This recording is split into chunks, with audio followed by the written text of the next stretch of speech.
Assalamualaikum warahmatullahi wabarakatuh.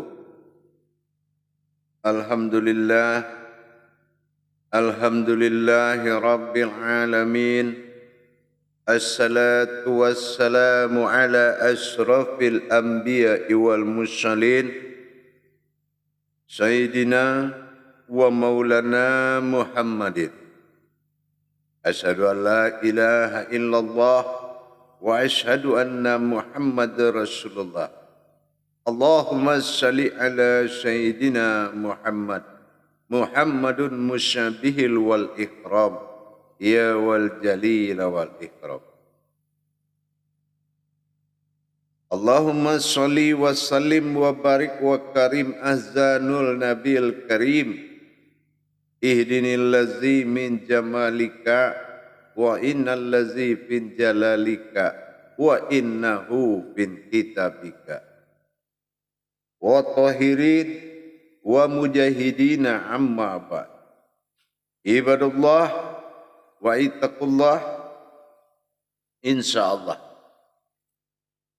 alhamdulillah, kita panjatkan segala puji syukur kita kehadirat Allah Subhanahu wa taala atas karunia limpahan karomah hidayahnya, serta dengan izinnya juga kita dapat menjalankan perintahnya, beramal, beribadah, dunia dan akhirat, zahir dan batin. Insyaallah bertemu lagi dengan saya, Guru Mursyid Syekh Nur Muhammad Buya Irwan Maulana Al-Khalidi, dalam makom Majelis Zikir Ma'rifatullah Sumatera Barat dan Jakarta. Tentunya di dalam channel kesayangan kita, Kupas Tuntas, dalam rangka meningkatkan iman dan takwa kita kepada Allah Subhanahu wa taala, tentunya dalam YouTube kesayangan kita, Buya Pasaman Timur. YouTube Buya Pasaman Timur memang sudah dikenal di mana-mana dalam rangka membantu umat mencapai keridhaan Allah Subhanahu wa taala. Para pemirsa, para hadirin, para penonton baik dalam negeri maupun di mancanegara, insyaallah untuk menambah daripada keimanan kita kepada Allah agar lebih sempurna, tentunya kita meningkatkan ilmu pengetahuan kita kepada Allah dengan mengkaji dan mengeluarkan dan menghadirkan ilmu-ilmu yang hak kepada Allah, khususnya adalah hakikat ma'rifat dalam makom, yaitu dikatakan dengan tauhid. Bersalam kita tidak akan pernah kita lupakan. Marilah sama-sama kita sampaikan kepada junjungan kita Nabi Allah, Nabiul Akhirul Zaman, Rasulullah Muhammad sallallahu alaihi wasallam. Atasnya kalimahnya, marilah sama-sama kita kalamkan dengan membaca Allahumma sholli ala Sayyidina Muhammad wa ala alihi Sayyidina Muhammad. Para hadirin, para jemaah kaum muslimin dan muslimat rahimakumullah dimanapun berada. Insyaallah di dalam waktu dan kesempatan ini saya akan berbagi wawasan ilmu pengetahuan yang mana dalam rangka meningkatkan nilai-nilai kodrat Allah pada diri kita. Kodrat adalah penentu dalam segala ibadah kita. Ibadah tanpa kodrat itu adalah sebuah hayalan. Tapi kalau kodrat yang membawa kita menuju makomullah, maka hayalan itu menjadi fana fillah. Inilah kebenaran.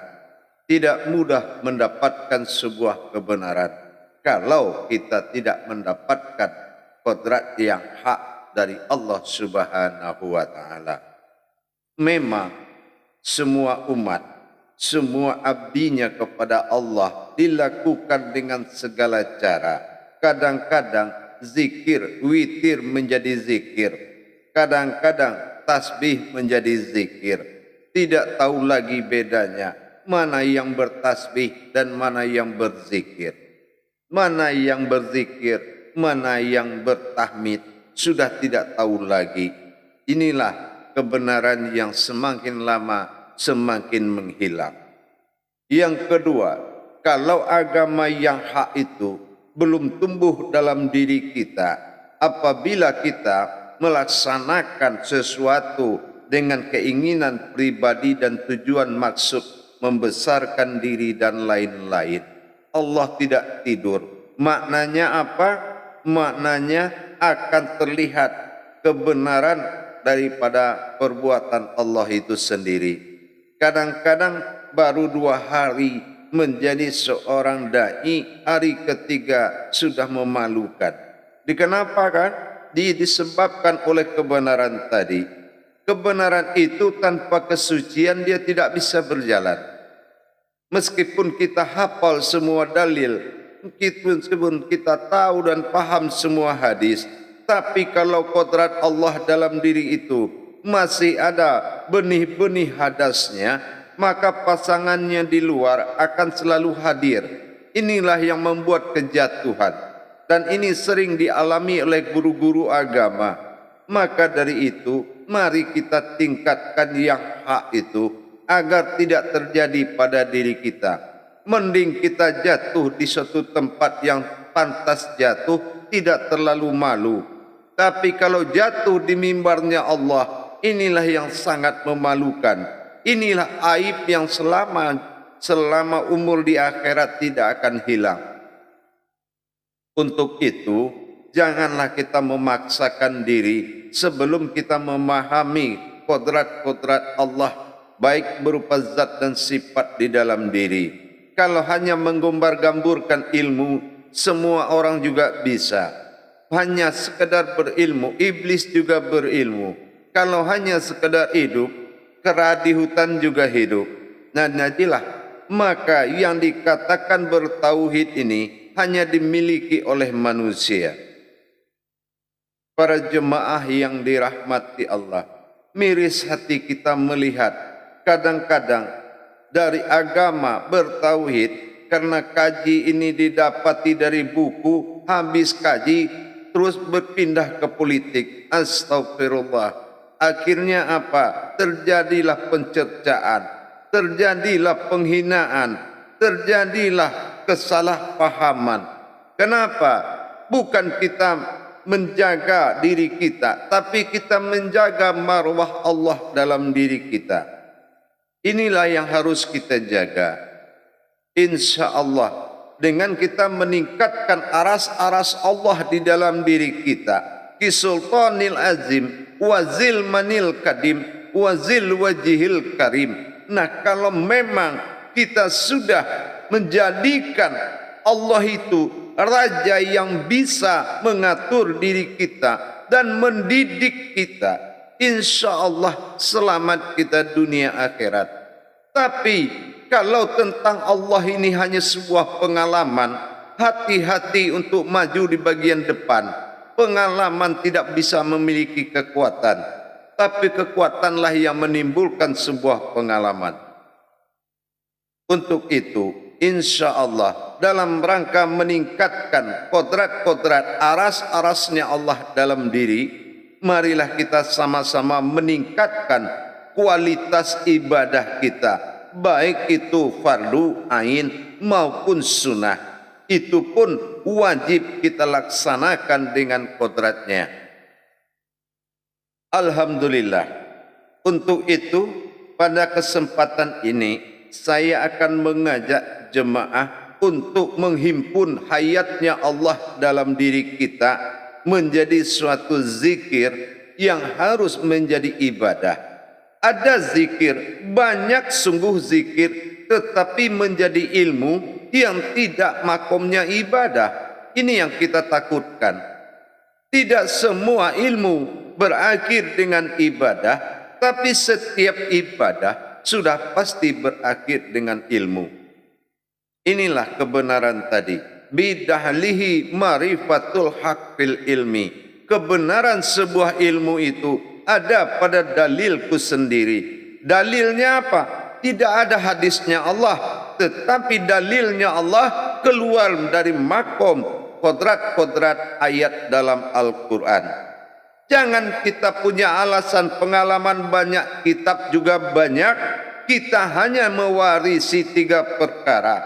Apa 3 perkara? Pertama, tiang agama adalah solat. Pedoman agama Al-Quran. Dasar agama bertuhan. Inilah, jangan lari dari itu. Jejak-jejak yang pasti dan berhasil. Orang yang lari dari 3 perkara ini belum ada. Semua memiliki suatu nilai minus yang akan menjadi bahan gunjingan umat. Inilah harus kita jaga. Insya Allah dalam zikir penghimpunan ini nanti, ini adalah totalitas daripada kajian diri. Jadi kalau kita sudah menghimpun kajian kodrat-kodrat diri menjadi hayatnya Allah, maka inilah yang sebenarnya yang dikatakan zikrullah. Zikrullah itu memiliki tingkat. Ada zikrullah ini yang bermakom daripada zat. Ada yang bermakom dari awal sifat. Ada yang bermakom dari awal sir. Dan ada yang bermakom dari awal batin.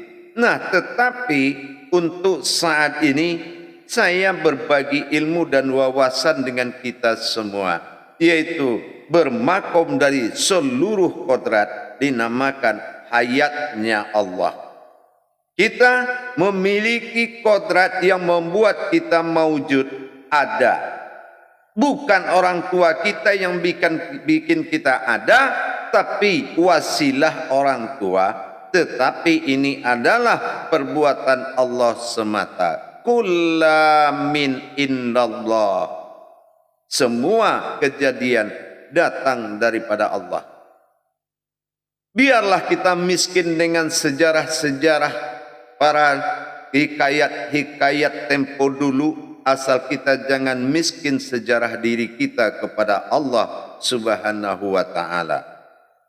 Para hadirin, para jemaah rahimakumullah dimanapun berada, insya Allah dalam menempuh dan ingin menghadapi bulan suci, bulan rahmatnya Allah ini, mari kita berfastabiqul khairat. Bagaimana caranya? Kita berlomba-lomba dalam kebaikan, dalam meningkatkan kualitas zikir, ibadah, sahadah atau sa'adiyah, langsung atau tidak langsung. Inilah bulan hakikat yang sebenarnya. Inilah bulan hakikat yang sebenarnya. Inilah bulan ibadah. Laksana Mekah itu adalah alam ibadah. Sama dengan perjalanan putaran Masehi juga ada bulan ibadah, yaitu bulan yang dirahmati Islam, dinamakan Ramadan. Baik, kita akan memulai daripada belajar zikir hayatnya Allah. Jadi zikir hayatnya Allah bukanlah dikatakan zikir tembus ma'rifat, tetapi orang yang tunduk kepada zikir itu dalam menyaksikan perjalanan daripada ibadah ini. Para jemaah yang dirahmati Allah rahimakumullah, kita telah pernah mengkaji daripada kodrat-kodrat Allah pada diri. Mana bersifat Allah pada diri, mana yang berkodrat Allah pada diri. Berkodrat Allah pada diri sudah pasti zat usulnya diri. Kalau bersifat Allah pada diri, sudah jelas itu nur hayatnya bagi Allah. Inilah daripada kodrat-kodrat Allah. Kalau bertingkah dan bersifatnya Allah pada sifatnya sendiri, ini adalah diri al-haqqullah atau dikatakan dengan sifat panafilah. Nah, ini 3 kodrat. Jadi kalau 3 kodrat ini dikatakan hayatnya Allah, inilah yang dikatakan cahayanya Allah. Jadi kalau cahayanya Allah yang pernah saya sampaikan di tayangan-tayangan yang lalu, bukan cahaya seperti lampu listrik, ya, bukan seperti listrik atau bola neon dan segala macam atau kayak matahari. Tapi cahaya yang dimaksud di sini adalah sebuah kodrat yang berkodratkan cahaya. Kalau cahaya itu kan tidak pernah salah dan tidak pernah kotor dan tidak pernah pada kebatilan, dia selalu memberikan kebaikan, wujudnya adalah bisa dilihat. Nah, seperti kita ini, ya, karena jasad kita ini adalah cahayanya Allah, maka nurul alal nurin, ada cahaya dari rahasianya Allah yang menerangi jasad ini sehingga kita hidup punya kulit berwarna-warni. Inilah di dunia ini. Dan memiliki wajah juga berwarna-warni dengan tidak menyerupai satu sama lain, dengan sifat mukhalifatuhu lil hawadisnya, dengan menciptakan selalu dalam perbedaan. Para hadirin, para jemaah sekalian yang dirahmati Allah, mana yang dikatakan zikir menghimpun hayatnya Allah atau dikatakan dengan nur hayatullah? Nah, inilah zikir nurullah ini. Yang dikatakan zikir nurullah ini yaitu adalah zikir hayatnya Allah. Ya, kalau hayatnya Allah itu apa? Contoh sekarang, kita telah mengkaji berwasiat Adam kepada diri kita dinamakan sifat nur pada Muhammad. Inilah nur Muhammad pada jasad. Karena Adam ini adalah menerima wasiat dari Muhammad untuk memakai cahayanya Muhammad. Ya, yang kedua adalah berwasilahnya Allah pada zatnya kepada kodratnya Muhammad. Ini dinamakan rohani bagi kita. Dan Allah mewujudkan batinnya kepada Adam dan Muhammad untuk hayat kepadanya. Inilah nyawa bagi kita. Jadi kalau yang tiga ini dikatakan semuanya dengan nurnya Allah, itu sudah pasti benar. Kenapa? Nurnya Allah. Zat ini nurullah yang berupa zat. Ya, sementara batin ini adalah nur hayatullah. Ini adalah cahaya kehidupan Allah dinamakan batin. Nah, jadi yang tiga ini akan kita himpun di dalam bentuk satu kodrat. Dan luputlah kita di dalam tiga kodrat tadi. Dari tiga kodrat tadi telah dihimpun nanti dalam zikir sehingga hanya ada nurullah, nur Muhammad yang hidup di dalam nur haknya Allah. Itulah diri kita, nur hak ini. Jadi kalau semua nurul alal nurin, keindahan nurnya Allah itu luar biasa yang membuatkan nur ilahiyahnya di cahaya dan jasad kita benar-benar bercahaya. Inilah tanda-tandanya umat Muhammad dan umatnya Allah, yaitu umat yang menghayatkan atau memunculkan nur Muhammad. Di dalam nur Muhammad ada kodrat nurullah. Di dalam nurullah ada kodratnya, nur haknya Allah, yaitu batin. Jadi kalau kita ingin memulai zikir ini, maka kita harus melaksanakan berwuduk dulu. Setelah kita berwuduk, terus kita harus melakukan solat hajat. Solat hajat 2 rakaat. Apa hajat kita? 1 rakaat kita niatkan untuk diri kita yang berhajat. Yang 1 rakaat lagi kita niatkan untuk ibadah kita yang kita hajatkan, yang akan kita zikirkan. Jadi ibadah yang tidak dimulai dengan solat, jangan sekali-kali melaksanakannya. Tapi ibadah yang harus dimulai dengan solat, itulah yang harus dimuliakan. Jadi selaksana seorang yang meninggal itu disolatkan dulu. Begitu juga perbuatan semuanya. Jadi setelah kita laksanakan solat hajat 2 rakaat, maka kita duduk dengan tenang. Astaghfirullah wa atubu ilaih. Kita baca sebanyak 4 kali. Astaghfirullah wa atubu ilaih. Astaghfirullah wa atubu ilaih. Astaghfirullah wa atubu ilaih. Karena itu adalah kodratnya alam, maka kita harus menghimpun dan menyampaikan 4 kali. Ya. Nah, setelah itu baru kita mengucapkan satu kalimat daripada kalimat tasdiknya, yaitu Astaghfirullahalazim allazi la ilaha illa huwal hayyul qayyum wa atubu ilaih. Nah, itu 3 kali. Berarti sudah ada 7 pengucapan, ya.